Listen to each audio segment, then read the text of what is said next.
Saya Primanugawi Jayanti dari kelas B.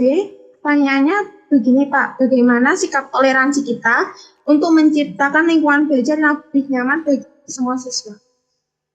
Begitu Pak. Terima kasih. Ya, sikap toleransi menciptakan lingkungan belajar yang nyaman ya, ada ya. Ya Bapak. Ya, ini kalau pertanyaan tentang lingkungan belajar yang nyaman sebenarnya apa namanya nanti akan lebih banyak Anda mempelajarinya di mata kuliah dasar-dasar pendidikan ya. Bisa juga nanti pada mata kuliah PPL itu bisa nanti ya untuk mata kuliah itu. Tapi nggak apa-apa nanti di karakter ini yang saya jawab karena ini di mata kuliah karakter bagaimana kita menciptakan karakter-karakter ya yang sesuai dengan prinsip-prinsip pengajaran ya. Sehingga nanti itu sebenarnya juga ada hubungannya dengan suasana yang kondusif dan nyaman ya tadi. Oke, pertama yang menyebabkan suasana di kelas menjadi tidak kondusif ya atau kurang nyaman itu sebenarnya karena seorang guru tuh susah mengontrol siswanya ya. Mungkin siswanya ada yang apa namanya bertingkah di dalam ruang kelas, ada yang mungkin menjahili temannya sendiri, kadang juga ada yang berperilaku bullying, kekerasan verbal kepada teman-temannya. Itu yang seringkali menyebabkan suasana di dalam kelas itu tidak kondusif ya. Memang karakter-karakter ini ada pada apa namanya di seorang anak ya. Jadi kalau nanti adik-adik sudah lulus S1 dan lanjut ke PPG, di PPG itu ada mata kuliah namanya mata kuliah pembelajaran sosial emosional. Ya. Pada mata kuliah sosial emosional itu nanti kita akan diajari bagaimana mengenal kehidupan sosial anak dan juga emosional anak. Jadi intinya begini adik. Jadi ketika emosi seseorang atau karakter seseorang itu tidak stabil di dalam sebuah kelas, maka itu akan berdampak atau berefek kepada pembelajaran yang ada di kelas tersebut. Oleh karena itu seorang guru itu dibekali dengan kompetensi dasar seorang guru. Ada 4 kompetensi yang dimiliki seorang guru. Nanti adik-adik lebih lengkapnya bisa akan mendapatkan lagi di mata kuliah dasar-dasar pendidikan ya. Ada 4 kompetensi yang dimiliki seorang guru. Pertama itu kompetensi pedagogik, kedua itu kompetensi profesional, ketiga kompetensi kepribadian, dan yang keempat kompetensi sosial. Ya. Secara ringkas gini ya, ringkasnya. Nanti lengkapnya akan disampaikan pada saat mata kuliah Daspen ya. Singkatnya gini, kompetensi pedagogi itu berhubungan dengan keilmuan guru terhadap bidang studi yang diajar. Jadi misalkan Anda S1 PGSD ya. Berarti kan kompetensi Anda nanti akan menjadi guru SD. Materi-materi yang akan Anda ajarkan ya materi-materi tentang siswa SD ya, materi-materi yang untuk siswa SD. Jadi kalau misalkan Anda S1 PGSD kemudian ngajar anak SMA, mungkin keilmuan Anda tidak sampai ke arah sana karena materi-materi yang Anda ajarkan tentu berbeda antara SMA dengan SD ya, apalagi di perguruan tinggi. Maka ini termasuk kemampuan pedagogik ya, kompetensi pedagogik itu yang berkaitan dengan penguasaan materi. Yang kedua kompetensi profesional. Kompetensi profesional ini yang berkaitan dengan cara kerja seorang guru. Ya, seorang guru dan seorang pilot itu beda adik-adik. Seorang pilot dengan seorang polisi beda. Ya. Bahkan misalkan saya dosen dengan tembel ban, tukang tembel ban itu berbeda. Ya. Saya menguasai teknik mengajar, tapi saya tidak bisa menembel ban saya yang kempes. Perlu keahlian khusus. Maka dalam konteks memperbaiki ban bocor, maka tembel ban lebih profesional daripada saya. Gitu. Seorang pilot lebih profesional daripada seorang dokter dalam hal mengemudikan pesawat terbang. Seorang dokter lebih profesional daripada polisi dalam hal mengobati penyakit. Maka ini adalah kompetensi profesional. Ya, jadi seorang guru SD ya berarti profesionalitasnya mengajar di sekolah dasar. Kalau dia ngajar di SMP, maka ini bukan kompetensi profesional yang dia miliki gitu. Nah, yang kita bahas itu yang ketiga dan keempat adik. Yang ketiga dan keempat ini termasuk bagian dari karakter. Yang pertama adalah kompetensi kepribadian. Pribadi seorang guru itu menentukan mengajar di kelas. Ya, kalau adik-adik dulu waktu SD mungkin pernah mengamati gurunya ya. Ada guru yang penyabar, sabar, ada guru yang killer. Dikit-dikit marah. Mungkin ada ya. Kalau di zaman saya itu ada guru yang killer, yang galak gitu ya. Dan ada guru yang sabar. Adik-adik kalau gurunya yang datang ke kelas itu guru yang sabar, coba lihat bagaimana teman-teman dan Anda sendiri. Kan nyaman gitu ya, nyaman, mau bertanya juga nggak takut gitu kan. Lalu pembelajaran jadi aktif. Kalau gurunya sering marah-marah, sering ngamuan, sering mukul, kan jadi takut siswanya. Jadi takut, jadi nggak fokus pada pembelajaran karena takut tadi itu, akhirnya pembelajaran kan nggak masuk. Nah, karakter guru ini menentukan kondisi kelas adik-adik gitu. Dan semuanya ada plus minus. Jadi kalau gurunya sabar, itu plusnya adalah siswanya bisa lebih rileks, santai. Tapi minusnya kadang-kala itu kalau sabarnya berlebihan, siswanya itu ngelama adik-adik. Ngelunjak, apa kalau bahasa Jawa yang paling pasti ya, yang ngelunjak tadi itu ya. Jadi intinya nggak mau patuh. Wah, gurunya sabar aja, saya berbuat salah nggak apa-apa. Nanti gurunya nggak akan marah kok gitu. Lalu dia akhirnya menyepelekan lah ya. Itu kelemahannya. Kalau guru yang galak, kelemahannya mungkin pembelajarannya kaku. Di dalam kelas nggak bisa rileks ya. Lalu tegang terus gitu ya. Tapi kelebihannya apa? Siswanya jadi patuh. Ya. Ya mungkin kayak yang saya hadapi ini ya, yang di kelas ini kan semuanya kan patuh, lalu tenang gitu ya, nggak ada yang ngomong. Itu karena saya yang galak atau orang belakang Anda nih yang galak ini? Saya nggak tahu juga. Mungkin yang belakangnya yang galak ya. Kalau saya kan orangnya kan nggak galak. Seperti itu ya. Ini contoh. Jadi kepribadian seorang guru ini mempengaruhi kontrol guru di kelas adik-adik. Yang tadi dikatakan kan, ditanyakan bagaimana cara kita membuat suasana yang kondusif. Ya pertama kepribadian gurunya. Anda mau dikenal ke siswa Anda itu sebagai pribadi yang seperti apa? Kan gitu. Kalau Anda jadi pribadi yang sabar, nanti efeknya bagaimana? Kalau Anda jadi pribadi yang killer, efeknya bagaimana gitu. Namun ada di sebuah sekolah itu memang terkadang dibutuhkan guru yang sabar. Kadang juga dibutuhkan guru yang killer. Gitu. Kenapa? Karena semuanya sabar, siswa di sekolah itu nanti jadinya colemetan, semuanya nggak terkontrol malah. Jadi memang harus ada guru yang berperan sebagai guru yang galak, itu sudah ada juga. Gitu. Meskipun efeknya ya dibenci sama siswa ya. Tapi efek baiknya adalah biasanya itu kedisiplinan siswa lebih terbentuk dengan guru-guru yang galak daripada guru-guru yang sabar. Jadi harus imbang gitu ya. Terus kemudian kompetensi yang terakhir adalah kompetensi sosial adik-adik. Kompetensi sosial itu adalah kompetensi tentang bagaimana cara kita membangun komunikasi dan interaksi dengan orang lain. Dalam konteks pembelajaran berarti komunikasi guru dengan siswa. Gitu. Meskipun guru punya karakter yang baik, tapi kalau guru tidak bisa memahami siswanya, tidak bisa menjalin komunikasi yang efektif dengan siswa, itu juga nggak akan efektif juga dalam kelas. Guru harus mengenali, oh siswa saya ini gampang nangisan. Oh siswa saya ini pemberani. Oh siswa saya ini suka tantangan. Cara komunikasi kita itu harus berbeda dari. Kalau Anda menjumpai siswa yang gampang menangis, jangan disindiri, jangan dibuat baper ya. Gitu ya. Tapi kalau Anda menjumpai siswa yang dia tegar begitu, dia suka tantangan gitu ya, maka kita bisa menyampaikan dengan lebih keras, lebih tegas, itu bisa. Jadi itu pola komunikasi. Jadi kalau sehubungan dengan tadi pertanyaan bagaimana menciptakan suasana yang kondusif, dua itu yang harus kita pahami.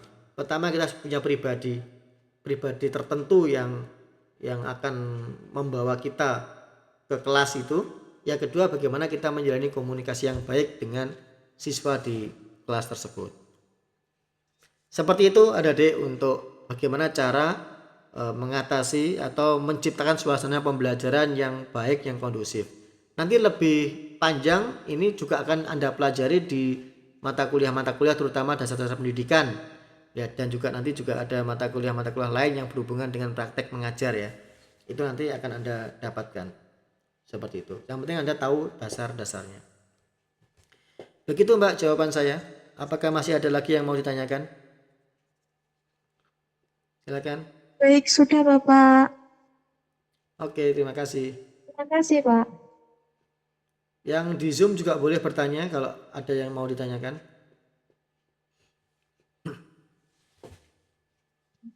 Baik Pak, saya akan izin bertanya. Sebelumnya perkenalkan, nama saya Roman Dani Morno di PGSDB. Pertanyaan saya adalah bagaimana sikap kita dalam menghadapi teman yang mempunyai karakter introvert, Pak, yang sulit diajak komunikasi. Baik, terima kasih Pak. Ya, berarti ini berhubungan dengan kolega ya. Oke, nggak usah maju lagi ya Mas, nggak apa-apa Mas. Oke adik, bagaimana cara kita menghadapi atau berkomunikasi dengan orang-orang yang introvert ya. Kalau introvert ini berarti kan orang-orang yang lebih berfokus pada pikirannya dia sendiri, pendapatnya dia sendiri, perasaannya dia sendiri, nggak mau terbuka ya. Atau mungkin kalau pendapatnya itu tidak mau diubah dengan pendapat orang lain, intinya kuatlah pendiriannya. Pertama gini adik, orang-orang introvert itu sebenarnya tidak selalu lemah ya, atau tidak selalu buruk ya. Introvert itu lebih kepada orang itu defend ya, mempertahankan pendapatnya sendiri karena dia punya keyakinan tentang standar kebenaran ya. Dia tidak mau kehidupannya dicampuri sama orang lain ya. Dia merasa bahwa orang lain kan tidak merupakan bagian dari diriku, aku ya aku, ini cara hidupku. Kalau orang lain suka silakan berteman denganku, tapi kalau orang lain nggak suka dengan caraku silakan pergi. Orang introvert itu lebih ke defense seperti itu. Dia membatasi dirinya bergaul dengan orang-orang yang tidak sepaham dengan dia untuk menghindari konflik sebenarnya. Gitu. Kita perlu mengetahui gini Mas ya. Orang-orang itu kalau bergaul dengan orang-orang yang kepribadiannya berbeda dengan dia, pendapatnya berbeda, itu lebih sering memunculkan konflik. Gitu. Makanya hal yang demikian ini kalau terjadi pada pasangan, seorang pasangan, maka pasangan tersebut itu sering bertengkar adik-adik. Pola pikir yang berbeda, pendapat yang berbeda, cara hidup yang berbeda, keyakinan yang berbeda, semua yang berbeda itu lebih punya potensi konflik yang besar daripada orang-orang yang sepemahaman. Ya, meskipun kita sebenarnya bisa saja berinteraksi antar pemikiran boleh, tetapi tetap akan ada potensi untuk konflik. Potensi nggak harus terjadi, tapi ada potensi. Nah, orang-orang dengan tipe introvert, ya, itu adalah orang-orang dengan tipe yang dia hanya mau berteman, bergaul, berkomunikasi dengan orang-orang sepaham dengan dia untuk meminimalisir konflik.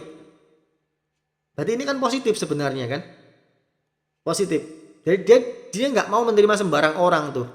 Jadi kalau dia sudah cocok dengan seseorang, jadi sahabat karib, maka dia lebih terbuka. Tapi kalau dengan orang lain dia tertutup. Nah ini tipe-tipe orang introvert. Ada plus minus. Nah sementara orang-orang yang kebalikannya, orang-orang yang punya tipe-tipe extrovert, terbuka begitu ya, itu dia lebih bisa menerima orang lain. Gitu. Tetapi potensi konfliknya juga semakin besar, tapi dia siap dengan resiko itu. Nah, sekarang bagaimana caranya kita menghadapi orang-orang introvert? Pertama, kita harus bisa mengakui dia sebagaimana adanya dari hargai karakter seseorang. Jangan pernah menyalahkan karakter orang lain. Ya. Karena selama ini yang saya ketahui, banyak orang-orang itu yang berpandangan negatif tentang karakter yang dianggap seberangan. Contoh, orang-orang introvert, termasuk orang-orang dengan kepribadian pemarah misalkan. Koleris, pemarah, suka marah-marah. Orang umumnya seseorang itu menganggap orang suka marah-marah itu buruk karakternya. Padahal orang yang suka marah-marah itu tidak selalu buruk, adik-adik. Ya. Orang itu kalau suka marah, umumnya dia secara kejiwaan akan lebih stabil daripada orang pendiam yang menyimpan masalah. Ya. Jadi ada orang yang ketika dia punya masalah langsung dilemparkan, dikeluarkan. Setelah selesai marah, maka selesai.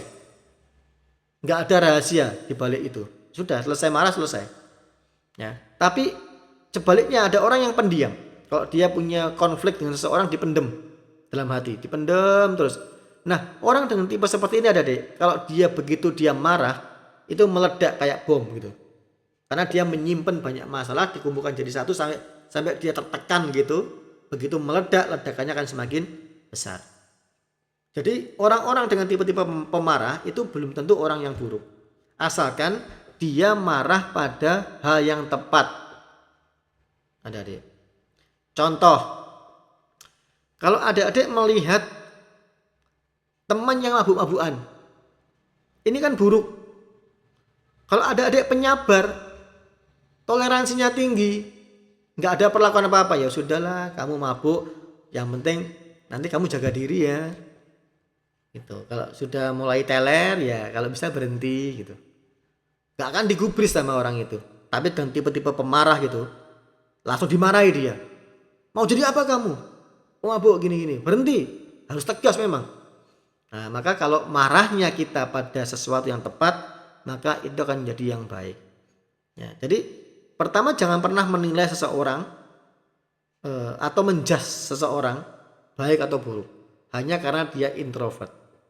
Nanti itu akan membuat kita punya jarak ke dia. Yang Anda nggak mau mengakui dia juga nggak akan mengakui Anda. Jadi nggak akan terjalin komunikasi yang baik. Kalau Anda punya teman-teman dengan tipe introvert, ya, itu berarti Anda harus melalui pendekatan pendekatan psikologi, adik. Buat diri Anda nyaman dulu dengan dia, terima dia sebagai bagian dari kehidupan Anda. Kalau Anda belum bisa menerima dia sebagai teman Anda, maka Anda nggak akan bisa juga bergaul dengan dia kan. Pertama, diri Anda sudah bisa nggak menerima dia sebagai teman. Kalau sudah bisa Anda menerima dia sebagai teman, langkah berikutnya adalah Anda harus membuat diri Anda diterima sebagai temannya. Gitu. Deketin dia, kemudian coba dengarkan, lebih banyak mendengar ya kalau sama orang-orang introvert itu. Jangan lebih banyak ngomong. Semakin Anda lebih banyak ngomong, maka semakin lari dia. Atau semakin defend, ya. Semakin banyak mendengar. Mungkin Anda perlu memberikan pancingan-pancingan tentang topik-topik. Misalkan Anda membahas tentang topik makanan favorit, atau mungkin topik-topik yang jangan topik-topik langsung konflik ke masalahnya, jangan. Topik-topik yang ringan-ringan tentang makanan favoritnya dia, hobi dia. Biasanya orang itu kalau membuka percakapan dengan sesuatu yang menyenangkan hati lawan bicara kita, itu dia akan lebih mau membuka diri, ya, daripada Anda cerita tentang pribadi Anda, tentang Anda cerita sibuk tentang hobi Anda sendiri, tentang aktivitas Anda, dia nggak akan mau mendengarkan. Coba membuka pembicaraan itu dengan sesuatu yang menyenangkan dia, tentang makanan favorit dia. Anda amati aja dia suka makan apa misalkan. Ternyata dia suka makan pecel lele misalkan. Anda mulai dari itu, kemarin saya dapat info warung penyetan pecel lele yang enak loh gitu. Kamu nggak mau nyoba dah lah. Mulai membuka pembicaraan dengan itu. Di sana ada S3-nya juga loh. Itu, nah, pasti senang dia. Kalau saya kan senang. Nah, nanti ketika dia merasa bahwa oh Anda ini ternyata tahu loh, memahami aku loh. Dia tahu makanan favoritku, dia tahu hobiku, ya kan? Maka dia akan lebih terbuka. Kalau dia sudah mulai terbuka dengan Anda, maka ketika Anda menjalin komunikasi dengan dia, maka ruang defense-nya akan terbuka, Dek. Dia akan bisa lebih menerima kehadiran Anda. Ini adalah cara yang paling baik ketika Anda mau berkomunikasi dengan orang-orang dengan tipe introvert. Dan yang perlu kita pahami, introvert itu bukan sifat bawaan yang sifatnya tetap, adik, itu bisa berubah. Ketika dia sudah mulai nyaman dengan seseorang, mulai terbuka dengan orang lain, kemudian dia sudah mulai untuk berani menyampaikan pendapatnya, berani untuk bergaul dengan orang di luar dirinya dan kelompoknya, maka sifat introvertnya perlahan-lahan akan hilang dan akan menjadi orang-orang yang lebih terbuka dari sebelumnya. Begitu Mas untuk tips dan trik kalau kita mau menjalin komunikasi dengan orang-orang yang introvert. Termasuk kalau Anda nanti menjumpai dosen Anda, pimpinan Anda yang sifatnya itu pandangannya kaku dan nggak mau ditentang, ya caranya kayak gitu. Caranya adalah mulailah dengan hal yang menyenangkan dirinya. Gitu. Nggak apa-apa kita ngalah dulu di awal ya. Kalau kita ingin memenangkan sebuah relasi, mengalah itu belum tentu kalah ya. Ya begitu. Jadi jangan dilawan dengan sikap pemarah juga ya, kayak gitu. Oke, begitu jawaban saya. Apakah Baik, ada Pak. lagi Terima kasih. yang mau ditanyakan?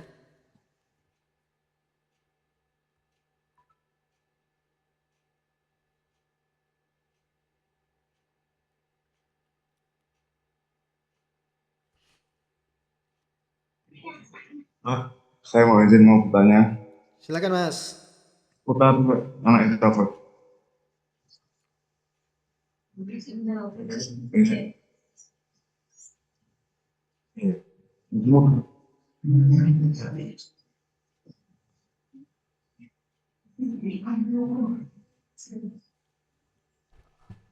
Oke, sudah masuk suaranya. Pak, sebelumnya nama saya Pandu dari kelas B. Saya ingin bertanya, bagaimana cara membangun karakter anak di lingkungan masyarakat apabila anak cenderung memiliki kepribadian yang introvert? Sudah Mas, pertanyaannya. Itu aja. Oke, sudah ya. Jawaban saya, cara membangun atau cara membangun ya anak-anak dengan tipe-tipe introvert ya, supaya dia lebih terbuka ya, tidak mengurung diri dengan perasaannya sendiri gitu ya. Caranya seperti yang tadi saya sampaikan di awal, cara kita membentuk sebuah karakter ya, itu dengan cara memunculkan sifat-sifat yang kebalikannya dari karakter yang sedang ingin kita rubah tadi itu tadi. Itu ya cara kita untuk membangun karakternya. Kalau karakter yang semula dianggap karakter yang kurang menguntungkan bagi si anak, dan kita ingin merubah karakter tersebut dengan karakter yang menjadi rivalnya atau ekstrovert tadi ya, maka caranya adalah dengan cara kita munculkan kondisi-kondisi yang memungkinkan bagi tumbuhnya karakter yang baik tadi, kemudian kita kita minimalkan hal-hal yang akan memunculkan introvertnya dia ya. Jadi contoh orang yang introvert itu kan lebih nyaman dengan caranya dia sendiri, kemudian dia nggak mau terbuka, kemudian dia suka mengurung diri ya. Maka cobalah kalau Anda sebagai seorang guru, cobalah memancing dia dengan satu pertanyaan sehingga dia nanti bisa menjawab ya. Mungkin bisa dengan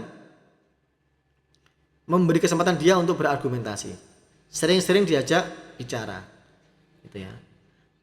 Orang-orang dengan karakter introvert itu bukan orang-orang pendiam tadi sebenarnya.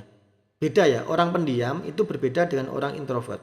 Kalau pendiam itu memang dia nggak suka ngomong, dia lebih suka diam gitu ya. Tetapi orang introvert itu dia bukan pendiam, dia hanya tidak mau bicara dengan orang-orang yang tidak selevel dengan dia atau tidak sepemahaman gitu. Beda ya. Kalau orang pendiam itu dengan sahabatnya sendiri pun dia pendiam. Tapi kalau orang introvert, kalau dia sama sahabatnya sendiri dia banyak bicara malah. Kenapa? Karena hanya sahabatnya itulah orang-orang yang mau mendengarkan dia kan, sehingga dia lebih banyak ngomong dengan orang-orang itu. Tapi dengan orang lain dia lebih banyak diam. Jadi beda. Kalau orang introvert, seorang guru bisa memancing dia dengan mungkin lebih banyak memberikan porsi yang lebih dia untuk berbicara, menyampaikan pendapatnya, begitu kan. Ini yang pertama.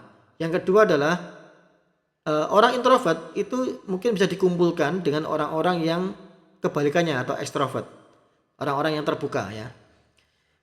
Meskipun nanti dia tetap akan pendiam ya, tapi minimal tadi yang saya bilang ya, karakter itu bisa diubah itu melalui dua cara, melalui internal dia dan eksternal. Kalau internal tadi caranya ya, dengan cara memberikan dia kesempatan untuk banyak bicara ya kan, curhat misalkan. Seorang guru harus bisa memberikan pendekatan emosional ke siswa, ada keterampilan sosial yang diterapkan di situ ya. Guru harus bisa memahami siswanya, mengajak dia ngobrol, harus bisa membuat nyaman siswa tersebut, akhirnya dia mau terbuka, kemudian mau menyampaikan unek-uneknya gitu ya. Ini kalau berhubungan dengan internal si anak. Nah sementara yang berhubungan dengan eksternalnya, maka dia masukkan pada lingkungan-lingkungan yang mendukung pola pikir-pikir terbuka. Gak apa-apa, mungkin 1 kali 2 kali mungkin dia tetap pendiam, tapi lama-lama ketika dia mulai nyaman dengan lingkungan yang baru, maka dia akan lebih bisa terbuka. Kenapa? Karena pada prinsipnya orang-orang introvert itu dia hanya takut saja. Dia hanya takut orang lain itu akan merugikan dirinya, menyerang dirinya gitu ya, atau menyalahkan dirinya. Ketika dia sudah mulai belajar untuk bergaul dengan orang-orang di luar introvert tadi itu, kemudian mulai merasakan bahwa ternyata gak ada ancaman bagi dirinya, orang tadi juga berlaku baik dengan dirinya, tidak membuli dirinya, tidak menyalahkan dirinya, maka sedikit demi sedikit sifat introvertnya dia akan berkurang dan akan tumbuh sifat terbuka gitu. Jadi kalau Anda nanti sebagai seorang guru menjumpai siswa seperti itu, 2 cara itu yang bisa Anda lakukan. Cara secara internal, jadi Anda memahami diri siswa kemudian merubah dari dalam, dan cara eksternal dengan cara menciptakan lingkungan-lingkungan yang mendukung pola pikir dan perilaku terbuka, sehingga dia bisa menerima kehadiran orang lain juga, dia mau menerima pendapatnya orang lain juga gitu.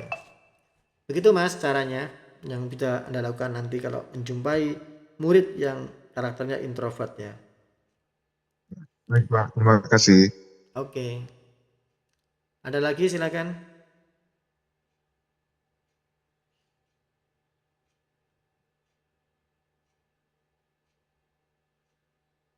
Izin bertanya, Pak.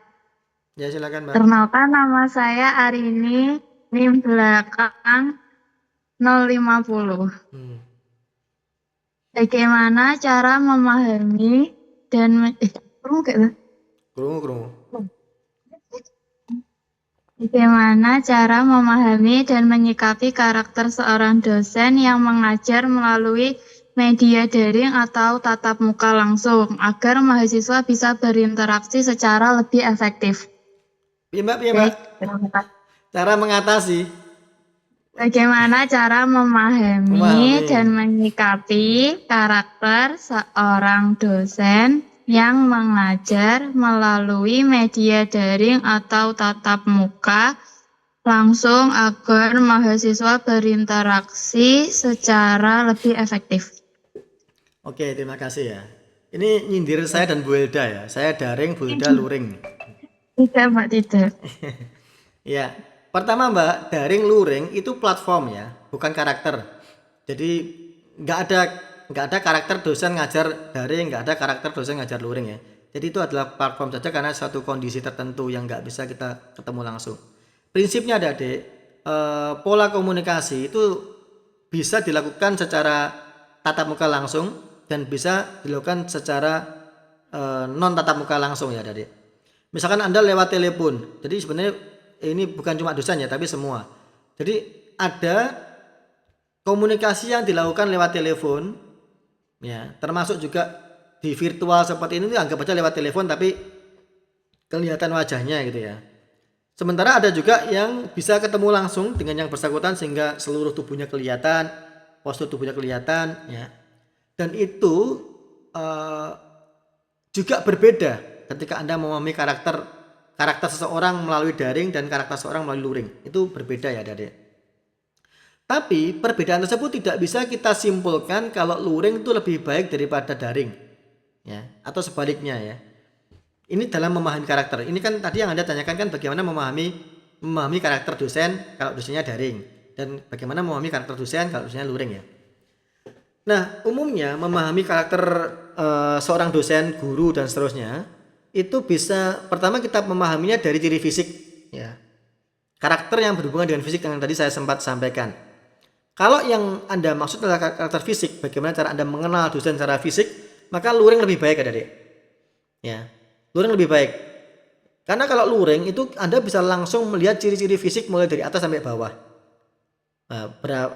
Bagaimana perawakannya, postur tingginya berapa. Nah, kalau kayak saya ini kan daring ya. Mungkin saya di layar kelihatan besar ya, karena ini saya mendekat besar, kalau menjauh kan kecil. Tapi Anda kan nggak tahu tinggi saya berapa. Nanti ada yang membayangkan saya itu orangnya tinggi besar, ada orang yang membayangkan saya ini orangnya kecil. Kan nggak tahu bagaimana karakter fisik saya. Beda sama Bu Hilda yang ngajar langsung dengan Anda, kan bisa langsung dilihat tingginya berapa, bagaimana cara jalannya. Kalau saya kan nggak bisa, jalannya miring atau jalannya mundur ke belakang saya nggak tahu. Anda kan nggak tahu. Terus apakah saya ini punya kaki atau enggak kan Anda juga nggak tahu kan? Karena kan yang kelihatan cuma sedada saja. Maka kalau yang Anda maksud adalah cara memahami karakter fisik dosen, maka lebih mudah memahami yang luring daripada yang daring gitu. Tadi ada 3 ya, karakter ada yang berhubungan dengan fisik, ada yang berhubungan dengan sikap, ada yang berhubungan dengan perilaku. Yang kedua sikap. Kalau Anda ingin mengetahui tentang karakter yang berhubungan dengan sikap dosen, ya, maka tidak beda antara yang daring maupun yang luring. Karena Anda bisa melihat ekspresi saya, Anda juga bisa. Anda bisa melihat suara saya, bagaimana saya berintonasi, berretorika, ya. Apakah saya termasuk orang pemarah atau sebaliknya? Apakah saya pendiam atau yang lain ya? Itu Anda bisa juga mendengarkan suara saya, Anda bisa juga melihat tampilan saya di Zoom misalkan. Itu Anda bisa mempelajari karakter yang berhubungan dengan sifat saya. Sifatnya Pak Pandu itu gimana sih gitu. Anda bisa lihat saya meskipun melalui virtual. Sebagaimana kalau Anda melihat karakter tokoh idola lah. Misalkan contoh Anda ngefans dengan Raffi Ahmad misalkan. Pernah ketemu nggak dengan dia, Raffi Ahmad itu? Nggak pernah. Lalu ketemunya lewat mana? Lewat media kan, lewat televisi, lewat YouTube itu kan ketemunya. Loh, lah kok bisa Anda ngefans dengan Raffi Ahmad wong Anda nggak pernah ketemu secara langsung kok? Ya bisa, karena kita bisa mengenali karakter sifat seseorang melalui, nggak harus dengan ketemu dengan langsung kan gitu. Ya. Jadi kalau itu berhubungan dengan sifat, maka daring maupun luring itu sebenarnya sama saja. Yang daring ya kadang juga mudah dipahami, kadang juga nggak mudah dipahami juga. Yang luring pun sama, kadang seorang dosen luring pun kadang kita juga susah memahami sifatnya. Kalau dia memang tidak terbuka ya, seperti yang introvert tadi itu, dosen tipe introvert ya, itu kita susah memahami karakter yang berhubungan dengan sifat beliau. Yang ketiga, karakter yang berhubungan dengan perilaku. Perilaku sesuatu yang ditampakkan ya, apakah saya suka marah-marah, apakah saya suka memuji orang, apakah saya suka yang lain ya. Maka itu memang lebih enaknya kalau langsung ketemu dengan dosennya secara langsung. Ya, karena perilakunya akan kelihatan tuh. Cara berjalannya bagaimana, cara dia memperlakukan mahasiswa ketika ketemu di jalan atau ketemu di kelas ya. Apakah dia menyapa dan seterusnya. Itu kita lebih mudah memahami karakter dosen lewat perilaku ketika ketemu langsung daripada melihat di TV atau di media. Ya, kadang-kala ada seorang artis Anda mungkin melihat dia di televisi atau di media sosial tuh bagus karakternya ya. Ya. Karena memang disorting adik-adik. Gitu. Memang dia ada settingan di situ. Sebagai seorang aktor itu ada settingan, tapi ketika bertemu langsung di jalan, belum tentu juga loh dia memiliki karakter yang sama atau perilaku yang sama dengan yang ditampilkan dia di media. Gitu. Orang media itu bisa diedit. Kalau dia pas berkata kotor, di-cut. Ya, omongannya bisa di-cut. Lalu dianggap yang baik-baik. Tapi kalau ketemu langsung kadang orang keceplosan ngomong kotor. Ya, sehingga dari segi perilaku memang lebih mudah memahami karakter orang itu kalau kita ketemu langsung dengan orangnya daripada lewat daring. Ya, jadi ada 3 tadi jawaban saya, Mbak ya. Kalau Anda ingin memahami karakter dosen secara fisik, lebih mudah daring daripada luring. Lebih mudah luring daripada daring, sorry. Lebih mudah ketemu langsung daripada lewat daring. Kalau Anda ingin memahami karakter yang berhubungan dengan sifat seseorang, maka daring atau luring sama saja. Nggak ada maksud dia sama saja ya. Nggak ada bedanya gitu. Tapi kalau Anda ingin mengetahui karakter yang berhubungan dengan perilaku, lebih baik luring daripada daring. Berarti 2:1 ya. 2:1. Yang 2 itu menang luring, yang 1 itu imbang. Berarti kesimpulannya adalah lebih mudah memahami karakter dosen kalau Anda bisa ketemu langsung dengan beliau secara fisik. Ya, jadi kalau saya dan Bu Hilda ini, Anda akan lebih mudah memahami karakternya Bu Hilda daripada karakter saya. Nah, oleh karena itu nanti saya akan sempatkan nanti nggak tahu kapan untuk ke Magetan untuk ketemu dengan Anda secara langsung ya, supaya Anda nggak penasaran dengan karakter saya secara lengkap gitu ya. Gitu Mbak jawaban saya. Baik Pak, terima kasih. Ya, ini ada yang resen, ada Mbak Eka. Silakan Mbak Eka. Assalamualaikum warahmatullahi wabarakatuh. Izin bertanya Waalaikumsalam Pak, saya warahmatullahi Eka Rajmawati dengan NIM 24111744009 dari kelas A. Izin bertanya, kan lingkungan mengubah karakter seseorang, lalu ketika kita mendapatkan lingkungan yang kurang baik, apa sih cara yang bisa kita lakukan agar kita tidak terjerumus ke lingkungan yang kurang baik tersebut? Terima kasih. Ya, sama-sama Mbak Eka. Kalau Anda berada di lingkungan yang kurang baik, bagaimana cara Anda supaya tetap menjadi orang baik? Pertama, kenali diri Anda dulu. Ya.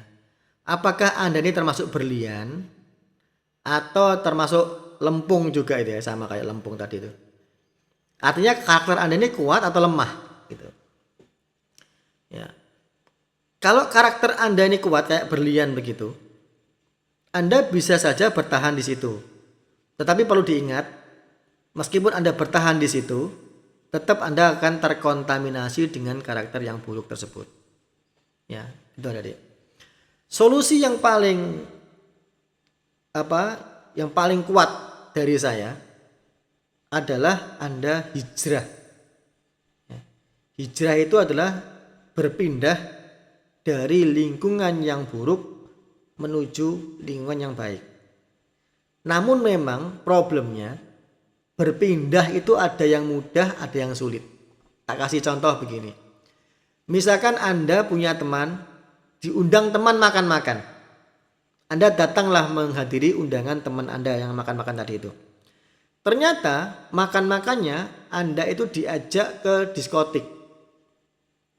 Di sana dipesenin minum-minuman keras, makan makanan yang nggak jelas, misalkan makan-makan yang nggak sehat ya.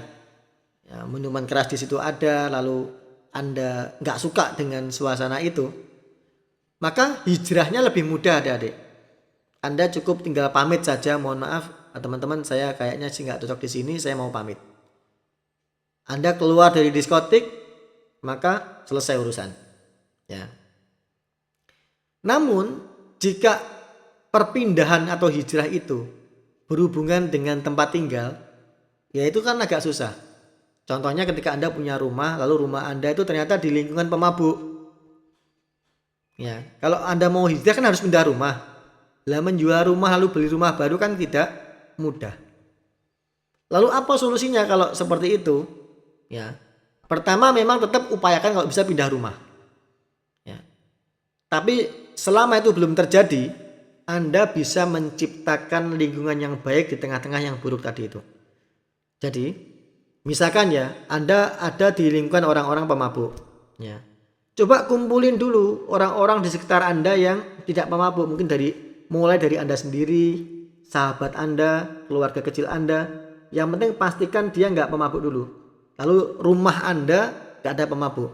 Tetangga pemabuk ya nggak apa-apa. Tapi yang penting rumah Anda nggak pemabuk dulu. Sehingga Sehingga kalau misalkan katakanlah Anda berada di lumpur yang kotor tersebut, Anda tetap punya komunitas. Di tengah-tengahnya ada ruang yang bersih. Nah, Anda menuju ke ruang yang bersih itu. Ya, kalau ada kesempatan keluar. Kalau masih belum ada kesempatan, minimal lingkungan kecil Anda itu yang baik. Contohnya gini dalam masyarakat Adik.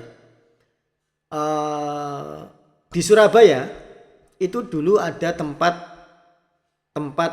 prostitusi ya Adik. Di satu lingkungan, saya nggak sebut namanya apa ya, nanti bisa di Google sendiri. Ada sebuah kawasan yang isinya itu lingkungan prostitusi, gitu. Tapi di dalamnya ada masjid, gitu. Apakah di masjid itu mereka juga prostitusi? Tidak. Ternyata di masjid itu ya ada orang-orang baik yang berkumpul di sana, meskipun di satu lingkungan sekitarnya adalah lingkungan prostitusi. Nah, Anda bisa ke masjid itu maksud saya. Meskipun lingkungannya itu buruk, tapi cari spot yang baik di dalamnya, lalu silakan Anda menuju ke sana, ke yang baik tersebut itu. Kalau ada kesempatan, keluar dari lingkungan itu ya. Saya buat analogi kayak gini adik-adik. Jika seseorang jatuh ke dalam lumpur, ya, jatuh ke lumpur, ke sawah lah ya, jatuh ke sawah. Lalu dia melihat temannya itu membawa selang air, terus dia mengatakan, tolong bersihkan saya, ya, kaki saya kena lumpur. Dia minta tolong dibersihkan. Kemudian temannya tadi itu nyemprot, disemprotlah kakinya yang kena lumpur tadi itu, ya, disemprot sama air. Pertanyaannya, apakah kakinya jadi bersih? Jawabannya tidak. Kenapa? Karena dia masih berada di sawah tadi. Sawah itu ada yang banyak lumpur. Semakin Anda kasih air, maka semakin becek. Kondisi becek akan semakin menenggelamkan orang yang berdiri di atasnya. Ya. Jadi nggak tambah bersih tapi tambah kotor. Ya. Bagaimana cara supaya dia bersih? Keluar dulu dari sawah, baru disemprot. Dia akan bersih. Selama dia nggak mau keluar dari sawah tersebut, meskipun dia disemprot sama semprotan pemadam kebakaran, ya tetap akan kotor. Jadi kuncinya gitu. Jadi kalau Anda ingin bersih, Anda ingin menjadi orang yang baik, maka keluarlah dari lingkungan orang-orang yang buruk. Meskipun Anda sebongkah berlian, saya kuat kok, saya nggak akan terpengaruh.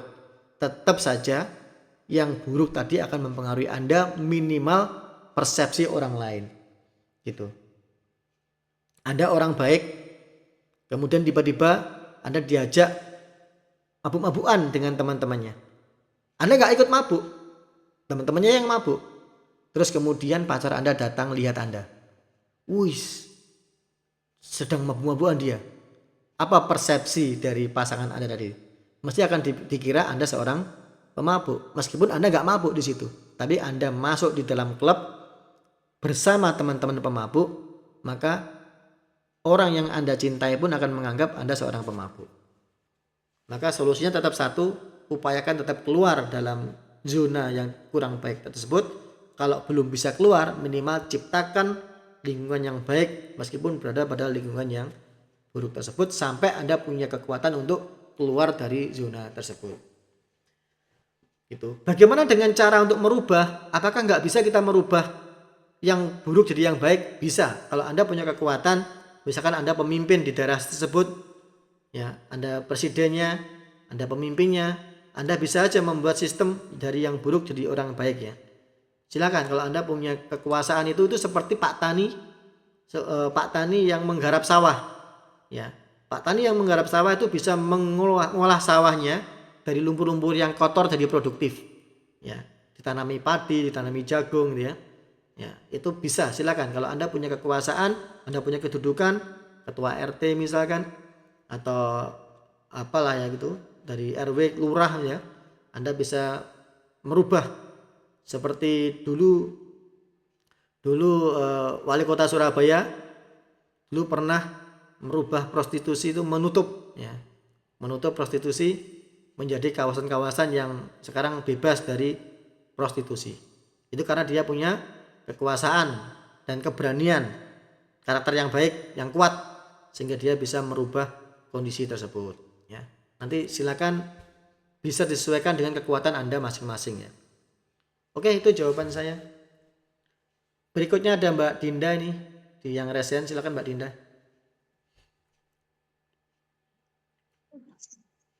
Baik Pak, dan kenalkan saya Najlatri dari kelas B. Saya mau bertanya, jika ada seorang koruptor atau penipu atau orang yang mempunyai catatan merah, kan sudah pasti dicap buruk oleh lingkungannya.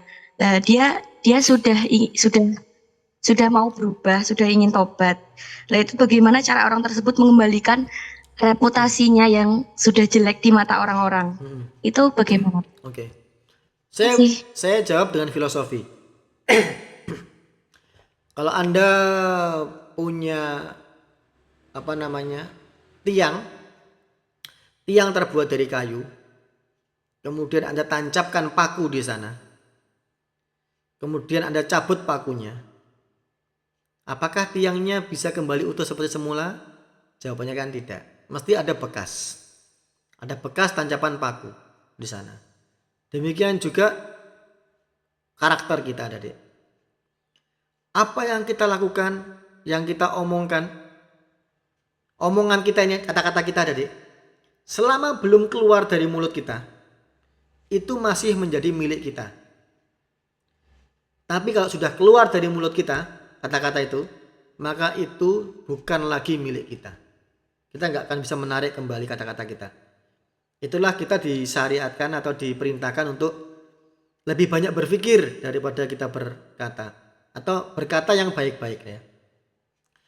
Kenapa? Karena sekali kita berkata, orang lain udah tahu ya, maka susah kita menarik kembali kata-kata kita. Meskipun kita udah minta maaf ya, lalu kita mengolok-olok orang ya, misalkan kita membuli orang, lalu kita minta maaf, orang mungkin sudah memaafkan kita, tetapi perilaku kita atau sikap kita tetap akan diingat orang tersebut ya. Seorang koruptor sama, ketika dia sudah dikatakan bebas dari penjara misalkan, atau dia sudah mengakui perbuatannya lalu dia minta maaf, ada kemungkinan masyarakat sudah memaafkan. Tetapi yang perlu diingat adalah tetap saja perilaku dia akan tetap diingat oleh masyarakat. Lalu caranya bagaimana untuk memulihkan nama baik ya? Yang pertama, kalau dia baru bebas dari penjara misalkan, kalau dia di penjara ya, atau dia baru bertobat atau baru minta maaf ya, sebaiknya jangan kembali dulu kepada masyarakat tersebut, tapi carilah masyarakat lain yang nggak begitu mengenal Anda gitu. Carilah itu, lalu mulailah dari sana, membangun nama baik Anda dari orang-orang yang nggak kenal dengan Anda.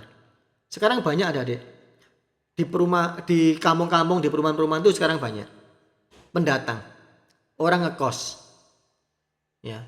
Umumnya orang nggak tahu kan, sebelum dia ngekos di sana, tinggal di perumahan itu, dia dari mana asalnya, lalu apa yang terjadi dengan tempat asalnya itu. Mungkin aja dia seorang pencuri di sana, mungkin aja dia seorang orang yang nggak disukai di masyarakat di sana. Tapi ketika dia sudah bertobat misalkan, kemudian dia di tempat kos yang baru atau di RT yang baru, dia memulai hidupnya itu dengan cara yang baik, dia ramah dengan orang, dia membantu orang lain, maka orang di lingkungan tersebut itu akan menilai dia punya karakter yang baik. Orang nggak akan tahu masa lalunya gitu. Nah, kalau nanti masyarakat baru Anda bertemu dengan masyarakat yang lama Anda, kemudian membicarakan tentang Anda, maka orang yang lama mengatakan Anda itu buruk. Lalu ya orang yang baru mengatakan, masa sih dia buruk? Enggak sih, selama ini dia baik. Gitu kan? Maka ada orang yang membela Anda nanti. Nah, ketika Anda menjelaskan kepada orang yang lama, mohon maaf saya dulu memang seperti itu, tapi sekarang saya berubah. Kalau nggak percaya tanya nih masyarakat yang baru. sekarang bagaimana saya yang sekarang.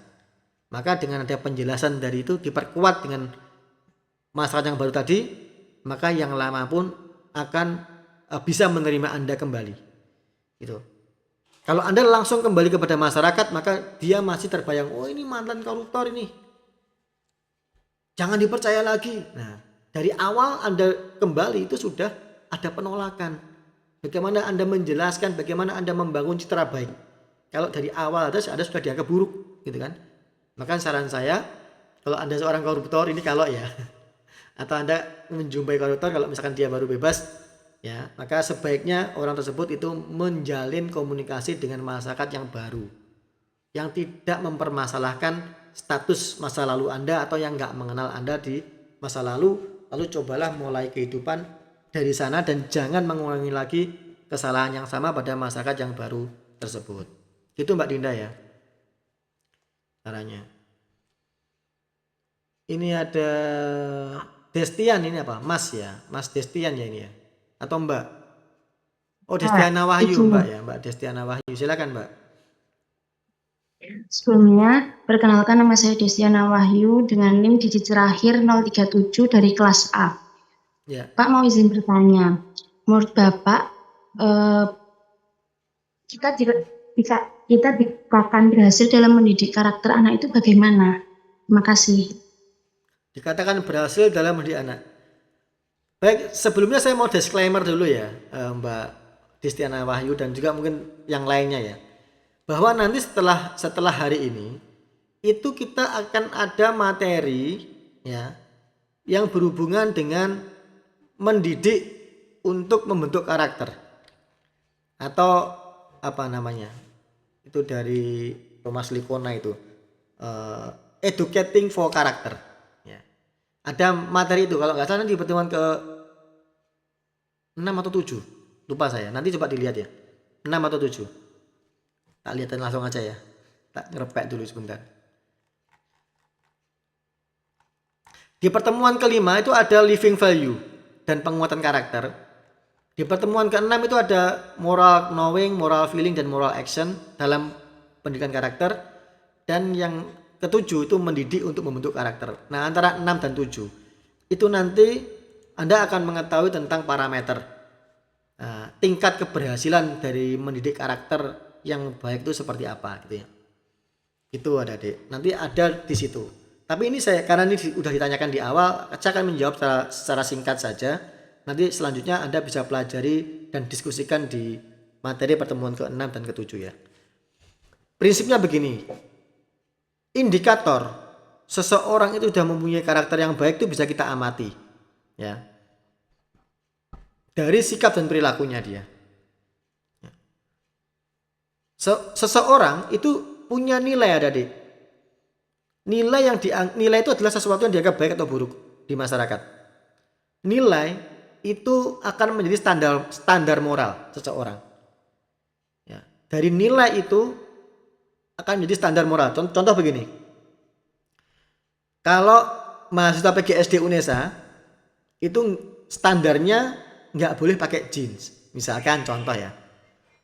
Lalu Anda pakai jeans, maka standar moral mengatakan Anda menyalahi aturan nilai tadi. Kalau Anda sudah sesuai dengan ketentuan, maka Anda dianggap sudah tidak menyalahi nilai. Nah, di masyarakat, baik buruknya sesuatu itu standarnya adalah nilai. Nanti itu ada value ya di pertemuan ke berapa? Ke-6 dan ke-5. Ya, minggu depan itu ada materi living value. Living value itu adalah nilai-nilai dalam kehidupan ya. Dan ada nanti yang ke-6 itu ada moral knowing, moral feeling, moral action.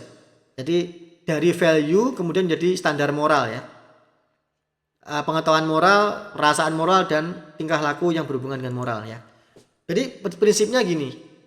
Nilai itu standar. Ya. Setiap masyarakat punya nilai yang berbeda Adik ya. Ya. Yang jelas nilai itu nilai yang disepakati baik buruknya seorang.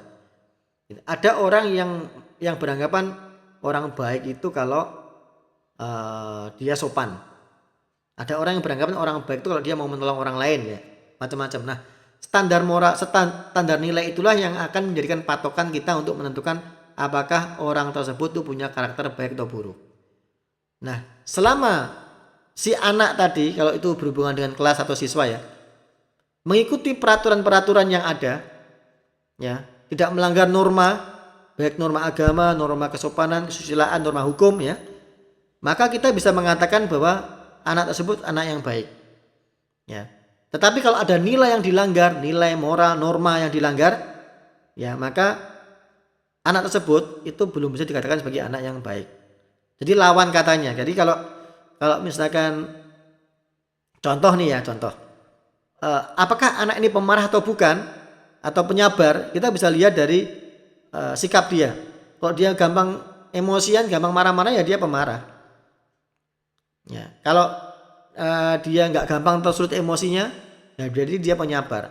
Kita bisa melihatnya dari observasi, bisa dengan dengan standar nilai juga bisa, itu untuk menentukan karakter seseorang apakah itu baik atau buruk. Jadi kalau guru misalkan ingin merubah dari baik jadi buruk, jadi buruk jadi baik misalkan, maka standarnya adalah apakah dia sudah melaksanakan nilai-nilai seperti yang Anda programkan. Ya. Kalau misalkan siswa ini banyak yang telat, Anda ingin menguatkan karakter disiplin, buat perlakuan-perlakuan, buat tugas-tugas di situ, buat pengamatan. Kalau siswa Anda itu sudah tidak telat lagi, ya maka Anda bisa mengatakan dia sudah disiplin. Ya, kalau dia masih telatan masuk kelas, maka Anda bisa mengukur bahwa dia masih belum disiplin. Jadi parameternya seperti itu. Standarnya adalah standar nilai, moral, dan juga norma. Itu ya Mbak. Ada lagi Mbak Marsha. Ya, Marsha Alea, silakan Mbak Marsha.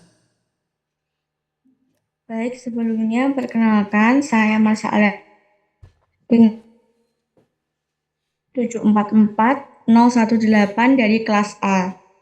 Izin bertanya, bagaimana cara kita sebagai guru menciptakan lingkungan kelas yang nyaman dan mendukung bagi semua siswa termasuk yang mengalami kesulitan beradaptasi? Dan bagaimana cara kita sebagai guru SD menyikapi siswa yang belum bisa beradaptasi atau berperilaku kurang baik agar tidak mempengaruhi siswa yang lainnya? Terima kasih. Oke, tadi pertanyaan yang pertama kayaknya sama ya dengan pertanyaan yang Mbaknya tadi yang luring ya. Bagaimana menciptakan suasana kelas? Ya, tadi udah saya jawab. Nanti Anda bisa lihat kembali di tayangan ulang ya kalau nanti Anda sempat melihat atau menyimak ya. Tapi pada intinya adalah melalui kompetensi guru tadi. Jadi ada kompetensi kepribadian guru dan kompetensi sosial. Jadi kita harus bisa mengasah pribadi guru supaya bisa menjadi teladan atau contoh yang baik bagi siswa.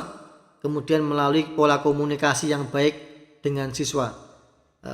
Kemudian kalau pertanyaan tentang merubah karakter siswa dari yang baik dari yang buruk jadi yang baik, bisa kita lakukan melalui dua cara. Yang pertama bisa pendekatan internal, yaitu merubah dari dalam dari siswa itu sendiri, atau bisa juga dari luar melalui lingkungan, menciptakan lingkungan pembelajaran yang baik ya, sehingga nanti akan tumbuh karakter-karakter yang baik ya gitu. Kemudian pertanyaan yang kedua tadi, bagaimana kalau siswanya itu ada yang gampang beradaptasi dan ada yang susah beradaptasi dengan perubahan tersebut? Maka jawabannya adik-adik, membina karakter itu butuh proses adik-adik ya. Jadi hasilnya tidak bisa instan. Ya, nanti lengkapnya nanti ada pada pokok bahasan Educating for Character ya, mendidik untuk membentuk karakter seseorang. Jadi singkat kata begini, kalau kita ingin membentuk karakter ini berbeda dengan kita membentuk pengetahuan ya, atau meng-create pengetahuan kognitif. Satu kali pembelajaran, evaluasi langsung ketahuan hasilnya. Pretest, post-test. Ya. Pretest nilainya sekian, pembelajaran, lalu post-test nilainya sekian, udah ketahuan apakah ada peningkatan atau tidak. Itu ketahuan adik-adik. Tapi kalau karakter adik-adik, itu proses terbentuknya lama. Ya. Mungkin bisa setahun, 2 tahun, mungkin sampai 10 tahun baru akan kelihatan perubahannya itu juga ada, ya. Tahapannya begini ya. Tumbuhnya karakter itu tahapannya pertama mulai dari hal-hal yang disukai. Ya. Kesenangan. Kesenangan itu akan melahirkan kebiasaan, adik-adik. Kebiasaan. Kebiasaan itu akan melahirkan hobi. Hobi itu akan melahirkan karakter. Karakter itu kalau dilakukan secara berkelompok menjadi karakter kelompok. Kalau masyarakat mengikuti juga banyak menjadi budaya. Nah, begitu, jadi budaya itu terbentuknya seperti itu. Kalau kita lihat dari situ, pertama dari hal-hal yang disukai siswa, orang akan melakukan sesuatu yang dia sukai, dia nyaman dengan itu. Kemudian lama-lama kalau dia nyaman, dia akan berulang. Ya, berulang, akan terus melakukan. Misalkan contoh kalau kita ingin menanamkan karakter jujur misalkan.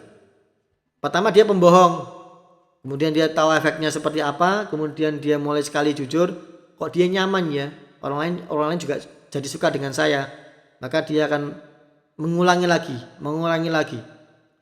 Kalau dia sudah sering mengulangi lagi, lama-lama dia akan ketagihan, jadi hobi. Hobi itu sesuatu yang melekat ke dia. Kalau dia nggak melakukan, dia akan merasa nggak enak gitu. Seperti itu. Jadi hobi, kemudian jadilah dia karakter. Jadi prosesnya tuh lama, nggak instan ya kalau karakter gitu. Sehingga seorang guru kalau ingin ingin siswanya itu bisa cepat adaptasi, ya saya sarankan nggak usah buru-buru dulu ya. Yang penting dia memahami dulu, dia nyaman dulu, dibiasakan aja. Pakai teori behavioristik ya, dibuat nyaman, dibiasakan, diulang-ulang begitu ya. Lama-lama dia akan nyaman. Ya, dari awalnya nggak nyaman, lama-lama dia akan nyaman. Setelah dia lama-lama nyaman, dia suka dengan itu, dia akan melakukan sendiri. Jadi pelan-pelan ya, pelan-pelan mulai dilepas pelan-pelan, lama-lama dia akan tumbuh karakter yang baik dan dia bisa menerima. Jadi jawaban saya yang kedua seperti itu. Jadi jangan buru-buru dalam membentuk karakter. Jangan sekali pembelajaran langsung dievaluasi ya. Tapi coba pelan-pelan diamati dulu perkembangannya. Begitu saya rasa. Baik, berikutnya ya. Ini siapa? Mbak Nadia Veronica, silakan Mbak Nadia. Sebelumnya, perkenalkan nama saya Nadia Veronica Sari dengan NIM terakhir 030 dari kelas 2024A. Izin bertanya Bapak, nanti kan kita menjadi guru SD ya Pak. Nah, menurut Bapak, bagaimana cara kita untuk menyeimbangkan antara disiplin yang tegas dan pendekatan yang lembut yang dapat kita terapkan untuk membantu siswa belajar bertanggung jawab tanpa membuat siswa tersebut merasa tertekan. Oke. Terima kasih. Ya, terima kasih Mbak. Caranya kita lihat situasi ya Mbak ya. Jadi intinya buat pola. Pertama buat pola dulu. Aktivitas apa yang membutuhkan ketegasan? Aktivitas apa yang membutuhkan kelembutan? Ya. Karena dua hal itu tidak bisa jadi satu. Ya. Contoh kalau misalkan Anda sedang membimbing diskusi kelompok, kan perlu kelembutan. Ya, maka coba dibimbing dengan kelembutan. Munculkan karakter kelembutan itu. Tetapi pada saat misalkan di awal masuk kelas supaya siswa cepat disiplin, cepat berbaris, kemudian masuk kelas nggak rame, maka disitulah pada saat kita perlu ketegasan. Jadi ini berhubungan juga dengan kompetensi sosial ya, kemampuan kita menjalin komunikasi. Jadi ada momen-momen tertentu yang kita butuh ketegasan. Jangan pakai kelembutan, gitu. Terus ada momen tertentu yang butuh kelembutan, jangan pakai ketegasan. Jadi seorang guru harus bisa mencari celah atau mencari momen. Ya, kapan saatnya saya bersikap A, kapan saatnya saya bersikap B, C dan seterusnya. Ketika siswa diberikan kelembutan,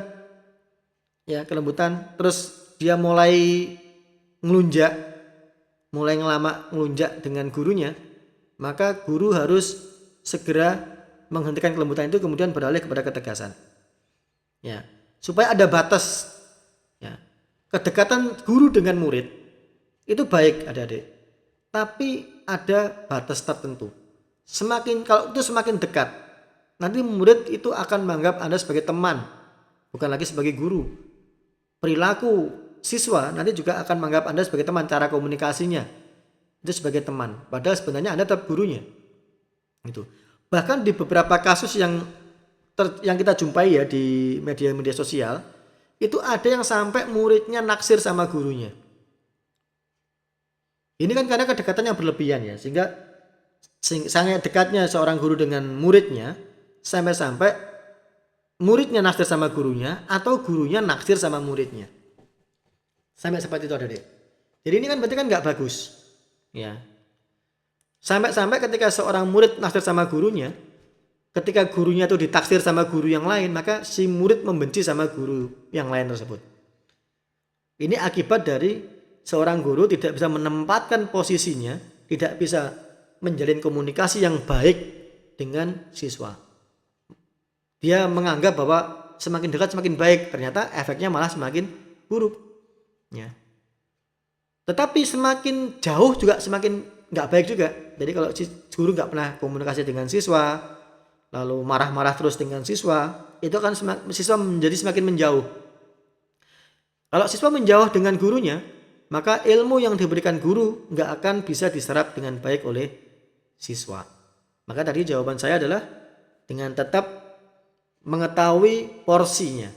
Kapan seorang guru itu harus berperilaku tegas, kapan seorang guru itu harus berperilaku lemah lembut, kapan seorang guru harus ceria, kapan seorang guru itu harus marah kalau memang diperlukan. Nah itu ada momen-momen tertentu dan jangan salah menempatkan posisi.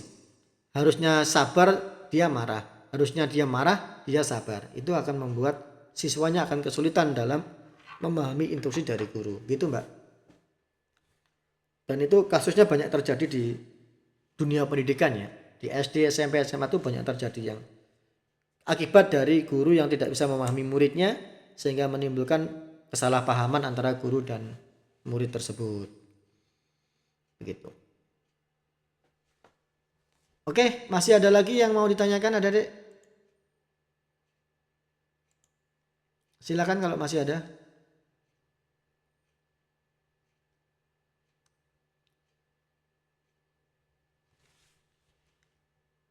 Mbak Berlian, silakan Mbak Berlian. Berlian Prida.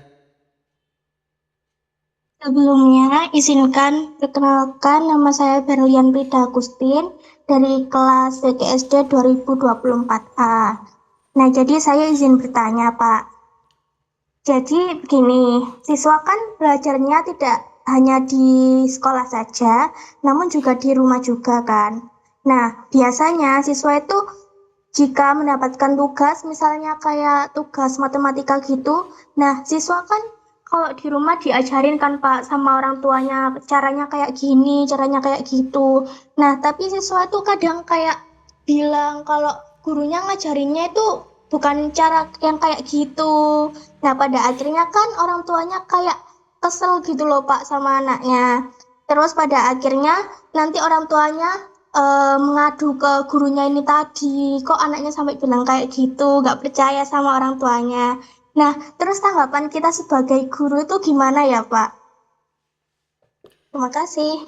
Ya, sama-sama Mbak.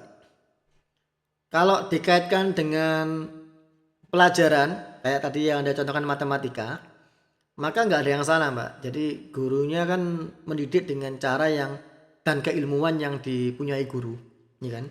Sementara orang tua mendidik dengan pengalaman yang dimiliki orang tua. Orang tua dulu pernah belajar kayak gini, kan dia akan mengajarkan sesuai dengan yang dia mampu. Sementara gurunya juga dia punya keilmuan, dia juga belajar teorinya juga, ya kan? Dia sekolah, punya ijazah juga, gitu kan? Sehingga guru mengajarkan kepada muridnya ya sesuai dengan apa yang kemampuan gurunya. Ini nggak salah ya. Setiap orang mengajar itu mesti sesuai dengan passion masing-masing ya adik. Jadi kalau saya ini mengajar, dengan Bu Hilda mengajarkan nggak sama kan? Mengajarnya kan nggak sama, meskipun materi yang kita bawakan sama, tapi cara mengajarkan berbeda. Saya punya pengalaman sendiri, Bu Eda punya pengalaman sendiri. Dari pengalaman itulah memunculkan yang namanya gaya mengajar. Gaya mengajar guru mungkin beda dengan sama gaya mengajar orang tua. Ya, beda juga cara mengajar guru les ya. Karena kalau guru les itu lebih utamanya kan membantu siswa mengerjakan soal-soal atau memahami soal-soal ya. Dari konteks itu nggak masalah ya. Asalkan yang diajari itu sama-sama membuat siswa tadi itu merasa bisa memahami materi. Caranya orang tua begini, caranya seorang guru begitu nggak masalah. Yang penting siswa bisa memahami materi atau anak tadi memahami materi. Namun sebenarnya juga bisa menjadi problem kalau itu berhubungan dengan karakter ya adik-adik. Seperti gini, setiap keluarga itu punya karakter ya adik-adik, punya karakter keluarga bawaan. Kalau Anda lihat anak yang berasal dari karakter religius, ya orang-orang yang taat beragama keluarganya. Ada anak yang berasal dari keluarga yang menengah atau biasa-biasa, ya dia taat nggak taat gitu ya, kadang sholat kadang nggak sholat gitu. Ada juga anak yang berasal dari keluarga yang buruk, broken home, sering bertengkar, marah-marah gitu ya. Nah, keluarga yang seperti di perbedaan ini sedikit banyak akan membawa pengaruh pada karakter anak. Anaknya si A, anaknya si B, anaknya si C. Ketika anak tersebut itu kemudian berkumpul di sekolah juga punya nilai dan karakter kan? Ya, karakter yang ada pada sekolah. Kalau dia sekolah Islam, ya berarti kan karakter religius. Kalau dia sekolah umum negeri misalkan, maka karakternya nasionalis misalkan gitu ya. Setiap sekolah juga punya karakter. Nah, ketika itu mendidik ternyata karakternya, misalkan orang tua menyekolahkan anaknya ke karakter religius padahal anaknya keluarganya itu broken home misalkan. Maka ketika seorang guru menyampaikan bahwa orang tua itu punya kewajiban mendidik anak, kemudian memberikan kasih sayang kepada anak, kemudian anaknya pulang ke rumah menjumpai orang tuanya marah-marah, lalu anaknya mengatakan, kata Bu Guru, orang tua itu harus mendidik anak ya, harus memberikan kasih sayang kepada anak, bukan marah-marah gitu ya. Lalu marah-marah orang tua tadi marah-marah, lalu ke sekolah, loh Bu Guru kenapa kok bilang begitu? Ini cara saya mendidik anak dengan cara seperti ini, Anda jangan ikut campur. Nah, karena itu ada semacam konflik seperti itu. Maka cara yang bisa dilakukan guru sebenarnya lebih banyak ke parenting adik-adik. Ya, parenting itu adalah cara yang paling efektif untuk menjembatani antara kepentingan sekolah dan kepentingan orang tua. Apa sih motivasi orang tua menyekolahkan anaknya di situ? Dan apa sih visi misi sekolah? Ya, orang tua harus tahu visi misi sekolah. Sekolah juga harus tahu alasan orang tua menyekolahkan anaknya di situ kan. Nah, dengan cara komunikasi yang baik tersebut maka akan bisa sinergi. Bagaimana caranya visi misi sekolah itu juga bisa diterima oleh orang tua. Terus kebutuhan orang tua juga bisa diterima oleh sekolah, dicari garis tengahnya. Dengan demikian nanti antara pendidikan yang ada di sekolah dan pendidikan yang ada di rumah itu bisa sinergi atau klop. Ya. Kalau misalkan sekolah kesulitan dalam menyampaikan visi misinya ke orang tua, bisa juga dilaksanakan melalui mengundang para tokoh ya yang dihormati. Mungkin bisa tokoh-tokoh pendidikan, bisa tokoh-tokoh tentang psikologi, bisa tokoh-tokoh tentang parenting yang lain ya, yang dianggap disegani lah gitu ya, atau tokoh masyarakat lah ya, public figure. Itu biasanya akan lebih mudah diterima oleh masyarakat termasuk orang tua juga. Jadi begitu Mbak, untuk strategi bagaimana cara mensinergikan antara kepentingan sekolah dan kepentingan orang tua. Kalau masalah mendidik anak tentu masing-masing punya pengalaman masing-masing ya, sehingga itu tidak bisa disalahkan asalkan siswanya, outputnya ke siswa, yang penting siswanya paham dengan materi tersebut.